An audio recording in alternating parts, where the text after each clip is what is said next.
Hello everyone and welcome again to my channel. My name is Ahmed and I'm a fourth year medical student, and today we're going to speak about the combined effects of drugs. So let's jump right into it. Okay, so what are the combined effects of drugs? When two or more drugs are given simultaneously or in a quick succession, meaning two drugs are given with no space in between them, they can exhibit one of three things. One, they can exhibit no pharmacological interaction, meaning if we have, let's say, two drugs, one is acting on the CNS and the brain, the other is acting on the muscles. They have nothing in common and so they won't affect one another.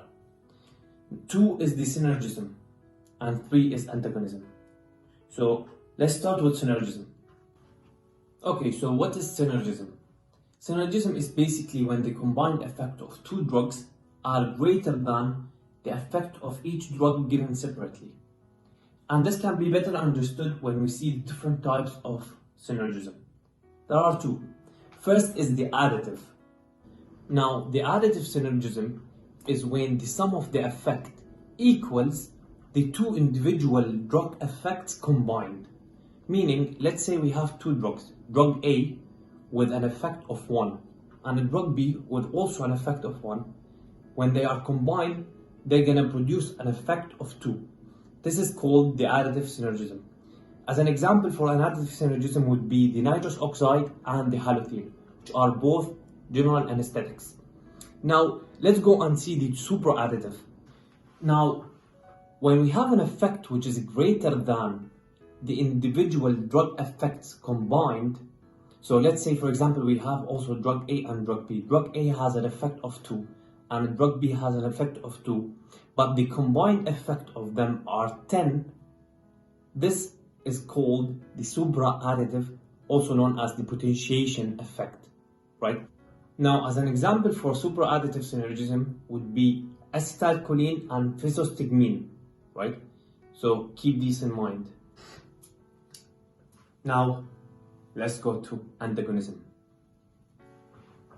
Okay, so antagonism. What is antagonism or antagonists? So antagonism or antagonists are basically any drug that stops or decreases the activity of another drug.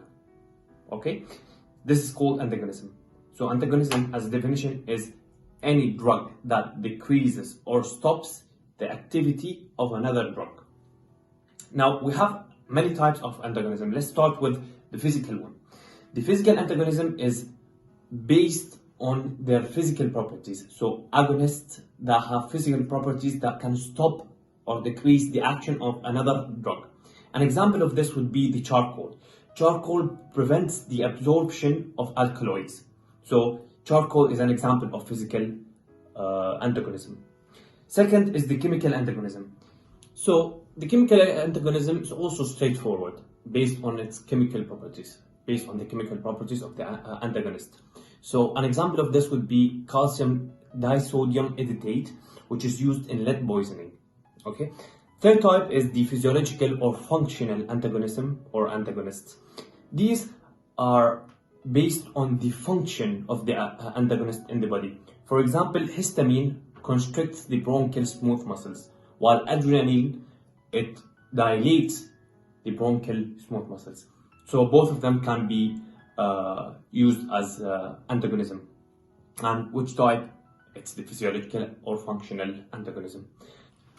Now let's talk about the receptor antagonism. The receptor antagonism is the last type and the most important type of antagonism.